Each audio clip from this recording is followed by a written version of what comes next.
নমস্কার, স্পোর্টস অনস্ক্রিনে আপনাদের স্বাগত। আপনাদের সঙ্গে রয়েছে আমি কৌশিক। ইস্ট বেঙ্গল ক্লাব বেশ কিছুদিন ধরেই, বলা ভালো বেশ কয়েক বছর ধরে রেফারিং নিয়ে কিন্তু অভিযোগ জানিয়েছে। আই লিগেও তারা যখন ছিল তাদের ন্যায্যভাবে যেরকম গোল বাতিল হয়েছে, পেনাল্টি দেওয়া হয়নি, সেই অভিযোগ যেমন জানিয়েছে, তেমনই 11ই জানুয়ারি ইস্ট বেঙ্গল মোহনবাগানের ডার্বি ছিল ISL এ। সেখানে যেভাবে ন্যায্য পেনাল্টি থেকে ইস্ট বেঙ্গলকে বঞ্চিত করা হয় এবং সৌভিক চক্রবর্তীকে প্রথম যে ইয়েলো কার্ডটি দেখানো হয়েছিল তা যে কোনোভাবে ইয়েলো কার্ড নয়, সেই নিয়ে কিন্তু নিজেদের ক্ষোভ উগরে দিলেন। এর পাশাপাশি শুধু ডার্বি ম্যাচ নয়, যেভাবে ইস্টবেঙ্গলের প্রত্যেকটি ম্যাচে রেফারি ম্যাচ পরিচালনা করেছে, যেভাবে ফাউল না হওয়া সত্ত্বেও ফাউল কিংবা নিশ্চিত গোল বাতিল করেছে উড়িষ্যা ম্যাচে, যেটা সাউল ক্রেসপো করেছিলেন, সেটি নিয়েও কিন্তু এদিন সাংবাদিকদের সামনে নিজেদের উষ্মা প্রকাশ করেন ইস্টবেঙ্গল ক্লাবের আধিকারিকরা। পাশাপাশি তারা জানিয়েছেন যে AIFF বর্তমানে একটা প্রাইভেট সংস্থাকে দিয়ে এই লিগ পরিচালনা করছে এবং তারা মনে করেন এই প্রাইভেট সংস্থার যারা ধনী বন্ধু তাদেরকেই বেশি সুবিধা পাইয়ে দেওয়া হচ্ছে।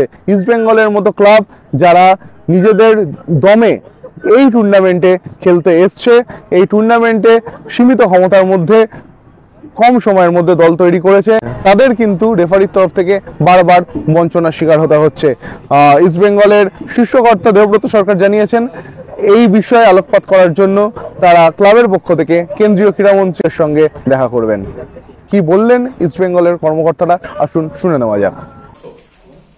দেশভাগের আগে এবং পরবর্তী উত্তাল সময়গুলোতে ক্লাব এবং ক্লাবের সমর্থকেরা তাদের লড়াইয়ের মধ্যে দিয়ে তার বাস্তবায়ন ঘটিয়েছেন। যখন বাস্তুচ্যুত ছিন্নমূল উদ্বাস্তু লোকেরা তাদের অস্তিত্বের জন্য দাঁতে দাঁত চেপে লড়াই করছিল, তখন ইস্টবেঙ্গল ক্লাবকে দেশের শীর্ষস্থানীয় ফুটবল ক্লাব হিসেবে প্রতিষ্ঠিত করতে একটি শরণার্থী ক্লাবের তকমার সাথেও লড়াই করতে হয়েছিল। আবার স্বাধীনতার 75 বছর পরেও আমরা এমন পরিস্থিতিতে দাঁড়িয়ে আছি যেখানে ISL এর প্রায় প্রতিটি ম্যাচেই ইস্টবেঙ্গল ক্লাবকে বিভিন্ন পরিস্থিতির শিকার হতে হচ্ছে। স্বাভাবিকভাবেই আমাদের মনে হচ্ছে যে তাহলে কি এখনো আমাদের শরণার্থী ক্লাব হিসেবেই বিবেচনা করা হচ্ছে? তাহলে আমাদের সাথেই এরকম কেন হচ্ছে? এবং এটা আমাদেরকে কিন্তু ভাবতে বাধ্য করা হচ্ছে। সবাই জানে এবং দেখেছে গত 10 থেকে 12 বছর ধরে আমাদের পক্ষপাতমূলক রেফারিং এর শিকার হতে হয়েছে এবং হচ্ছে, সেটা আই লিগ হোক কিংবা ISL। এই দীর্ঘ সময়ের মধ্যে আমরা সমস্ত সংশ্লিষ্ট কর্তৃপক্ষকে প্রায় 50টি অভিযোগপত্র পাঠিয়েছি, কিন্তু তার কোনো প্রতিকার তো হয়নি। উল্টে রেফারিং এর মান দিনের পর দিন খারাপ থেকে আরো খারাপতর হয়ে গিয়েছে। এমনকি গত 11ই জানুয়ারি শেষ ISL ডার্বিতেও আমাদের একটি ন্যায্য পেনাল্টি প্রত্যাখ্যান করা হয়েছিল এবং আমাদের অন্যতম গুরুত্বপূর্ণ খেলোয়াড় সৌভিক চক্রবর্তীকে অপ্রয়োজনীয় এবং অন্যায্যভাবে প্রথম হলুদ কার্ড দেখানো হয়েছিল, যেটি দ্বিতীয়ার্ধে আরো একটি হলুদ কার্ড এবং সাসপেনশনের পথ প্রশস্ত করেছিল। আসলে আমরা অনেকেই ম্যাচের আগে ভবিষ্যৎবাণী করেছিলাম যে আমাদের মিডফিল্ডের মেরুদণ্ড ভেঙে ফেলার লক্ষ্যে সৌভিককেই নিশানা করা হবে এবং তার কারণ অন্য দুই মিডফিল্ডার ইতিমধ্যেই ইনজুরির কারণে ম্যাচের বাইরে ছিলেন। এর থেকেই স্পষ্টত বোঝা যায় যে আমাদের বিভিন্নভাবে অনৈতিক শক্তি প্রয়োগ করা হবে যাতে আমরা ISL এ ভালো জায়গায় কখনোই যেতে না পারি। এখানে উল্লেখ করা প্রাসঙ্গিক যে গত 5 বছরে আমরা আমাদের চিরপ্রতিদ্বন্দ্বীর বিরুদ্ধে যে 2টি জয় পেয়েছি সেগুলো কিন্তু ISL এর টুর্নামেন্টে নয়, ডুরান্ট এবং সুপার কাপে।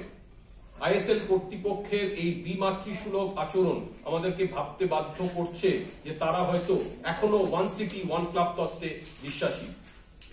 ফুটবল মানুষের মেলবন্ধনের একটি মূল অনুঘটক। সমাজের সর্বস্তরের সাধারণ মানুষ এই খেলার সাথে নিজেদের একাত্ম করে নিয়েছে। ফুটবল ধনী দরিদ্র, বর্ণ, ধর্ম, জাতপাতের বাধা ভেঙে দিয়েছে। এই কারণেই এটি বিশ্বের সবচেয়ে জনপ্রিয় এবং বিশ্বের সর্বাধিক মানুষ এই খেলা দেখে। আর আমাদের দেশের ফুটবল ফেডারেশন, যারা এতটাই অযোগ্য এবং প্রকারান্তরে দুর্বল যে সর্বস্তরের মানুষের খেলা এই ফুটবলের সত্তাটিকেই একটি প্রাইভেট কোম্পানির কাছে তারা বিক্রি করে দিয়েছে। পাশাপাশি এটাও নিশ্চিত করেছে যে দেশের শীর্ষ লিগ একটি প্রাইভেট কোম্পানি দ্বারা নিয়ন্ত্রিত ও পরিচালিত হবে, যারা শুধুমাত্র তাদের ধনী এবং ক্ষমতাশালী বন্ধুদের পছন্দ অপছন্দ ও সুযোগ সুবিধা প্রদান করবে। আর এভাবেই তারা বিশ্ব ফুটবলের ক্রমতালিকায় ভারতীয় ফুটবলকে দিনের পর দিন অন্ধকারময় গহ্বরে নিমজ্জিত করছে। AIFF এর রেফারিং দপ্তরের শীর্ষকর্তার কালকের হাস্যকর যুক্তি শুনে আমাদের মনে হচ্ছে যে প্রসিদ্ধ প্রাক্তন ফুটবলাররা ধারাভাষ্যকারেরা এবং ফুটবল বিশেষজ্ঞরা কিছুই বোঝেন না। এনারা ভারতীয় ফুটবলকে একটি হাসির খোরাকে পরিণত করেছে, যেটি ইস্ট বেঙ্গলের মতন প্রতিষ্ঠানের পক্ষে মানা সম্ভব নয়। তবে তারা যেন ভুলে না যায়, ভারতীয় ফুটবলের গৌরবোজ্জ্বল অধ্যায়কে পুনঃপ্রতিষ্ঠিত করতে অন্ধকারে নিমজ্জিত ভারতীয় ফুটবলকে আলোর দিশা দেখাতে ইস্ট বেঙ্গল ক্লাবের লড়াইয়ের তেজ কিন্তু আগের মতোই অটুট রয়েছে। আইএসএল এ আমাদের প্রতিটি ম্যাচে যা হয়ে চলেছে সেটা যে তাদের গভীর ষড়যন্ত্রের খেলা, এটা কিন্তু আমাদের সমর্থকেরা ইতিমধ্যেই বুঝতে পেরেছে। এই অনাচার আর ষড়যন্ত্রের বিরুদ্ধে ক্লাব শেষ দিন পর্যন্ত লড়াই করবে এবং সাথে সাথে ভারতীয় ফুটবলের বর্তমান নিয়ন্ত্রক গোষ্ঠী শাসনতন্ত্রকে ছিন্ন করতে কঠিন পদক্ষেপ নিতেও কোনরূপ দ্বিধা করবে না। আমরা শীঘ্রই মাননীয় কেন্দ্রীয় ক্রীড়ামন্ত্রীর সাথে সাক্ষাৎ করার ব্যবস্থা করব এবং মাননীয় মন্ত্রীর কাছে ভারতীয় ফুটবলের ক্রমহ্রাসমান পরিস্থিতি তুলে ধরে তার হস্তক্ষেপের দাবি জানাবো।